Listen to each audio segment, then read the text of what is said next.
आज श्री शिव महापुराण कथा का द्वितीय खंड का 22वां अध्याय सुनाती हूँ। ब्रह्मा जी बोले, हे नारद, जब हमने दक्ष प्रजापति का अभिषेक कर उसको सब प्रजापतियों के अधिकार प्रदान किए तो वह अहंकार में लीन हो गया, जिसके कारण उसकी बुद्धि भ्रष्ट हो गई।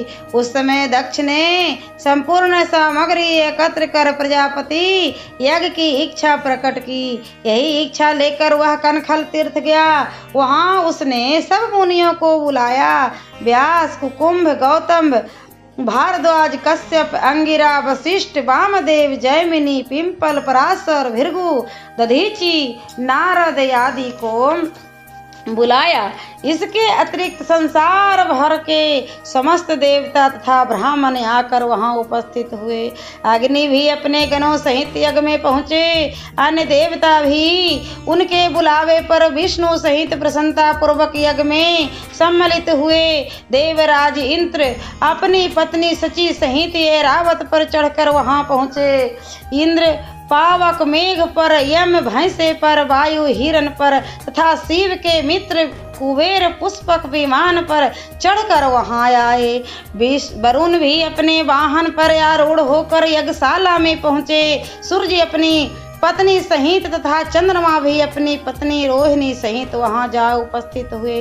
दक्ष ने सबको उपस्थित देख कर अति आनंद में मग्न हो सबका आदर सत्कार किया और सबके निवास के लिए विश्वकर्मा द्वारा बनाए हुए मंदिर बता दिए, जिनमें सबने निवास किया।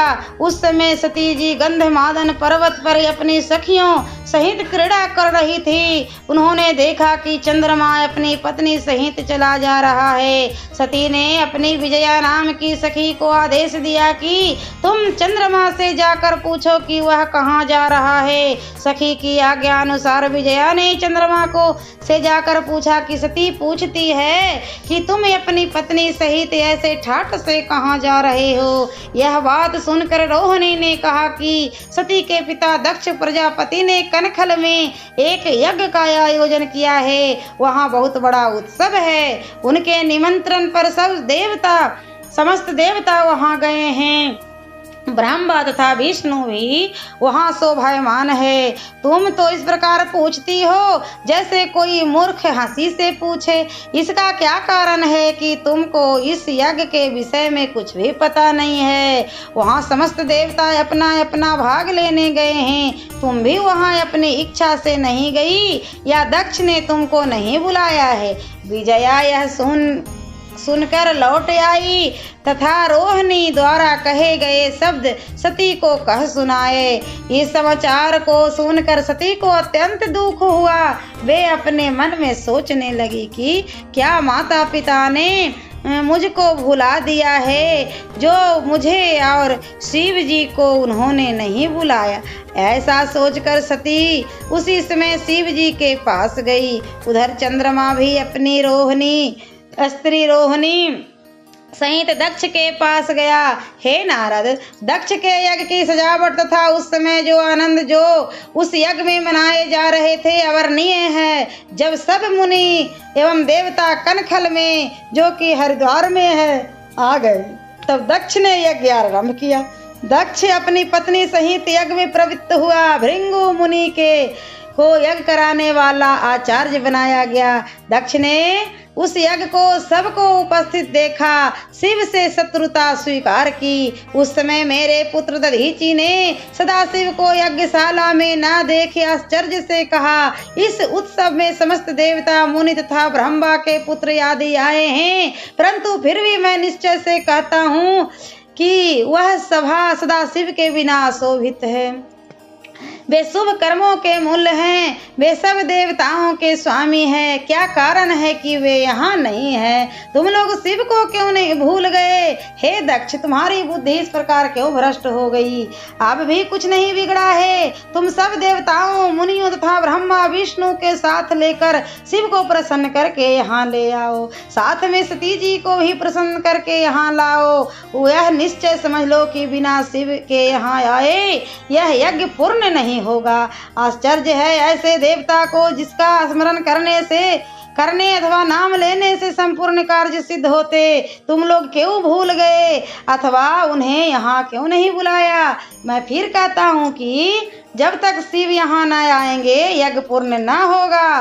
दधीचि के ऐसे वचन सुनकर दक्ष अत्यंत क्रोध होकर बोला तथा हंसकर बोला, हे दधीचि, यहाँ पर सब देवताओं के स्वामी बैठे हैं, सब धर्म वेद तथा शुभ कर्म पूर्ण रूप से उपस्थित हैं, सबके स्वामी विष्णु भी हमारे इस यज्ञ में विराजमान हैं। अब क्या शेष रह गया है सो मुझे बता दो। मेरे इस यज्ञ में ब्रह्मा वेद धर्मशास्त्र पुराण तथा उपनिषद भी अपने अपने गणों सहित आ चुके हैं। मेरा यह सौभाग्य है कि इन सब ने मुझ पर बड़ी कृपा की है। आज मेरे यहाँ इंद्र समस्त देवताओं के साथ भगवान विष्णु तथा तुम्हारे समान अनेक मुनि विराजमान हैं। अब फिर शिव की आने की क्या आवश्यकता है? तुम सब मिलकर यज्ञ को पूरा करो। मैंने अपने भाग्यवश तथा ब्रह्मा जी की आज्ञा मानकर अपनी कन्या का विवाह शिव के साथ कर दिया। यद्यपि यह विवाह अनुचित हुआ क्योंकि वह कुलवान न था। शिव संसार से विरक्त महाअहंकारी है, उस पर भी वह माता पिता विहीन है। इसलिए मैंने ऐसे शिव को इस यज्ञ में बुलाने की आवश्यकता न समझकर नहीं बुलाया है। मैं तुमसे कहता हूँ कि तुम पुनः ऐसे वचन मुख पर न लाना। अब यही उचित है कि तुम सब मिलकर मेरा यज्ञ पूर्ण करके मुझे आनंद प्रदान करो। दक्ष के ऐसे अहंकार वचन सुनकर किसी ने कोई उत्तर नहीं दिया, सब शांत रहे। उनका यही शांत रहना सबके लिए महापाप हुआ, क्योंकि सभी ने अपने कानों से शिव की निंदा सुनी। इस पर दधीचि ने पुनः कहा कि बिना शिव के यह यज्ञ कभी नहीं पूर्ण हो सकता। तुम सब धोखे में हो जो इसका अनुसरण कर रहे हो। यह दक्ष बड़ा धर्मी तथा मूर्ख है जो शिव की निंदा कर रहा है। यदि इसने शिव को नहीं बुलाया तो यह यज्ञ भी कभी पूरा नहीं होगा। जो इस यज्ञ में रहेगा वह भी दुख का भागी होगा। यह कहकर दधीचि उस सभा से उठकर चले गए तथा बहुत से मुनि भी दुखी होकर वहां से उठ गए। ऐसे मुनियों को अपनी सभा से जाते देख दक्ष के अत्यंत प्रसन्नता से कहा, यह बहुत अच्छी बात हुई जो शिव के प्रेमी तथा भक्त जो मुझको दुख देते थे उठकर चले गए। अब तुम सब मिलकर मेरे इस यज्ञ को पूर्ण करो। दक्ष की बात सुनकर यज्ञ का कार्य प्रारंभ हो गया। हर हर महादेव। और मैं अगले वीडियो में द्वितीय खंड का 23वां अध्याय सुनाऊंगी।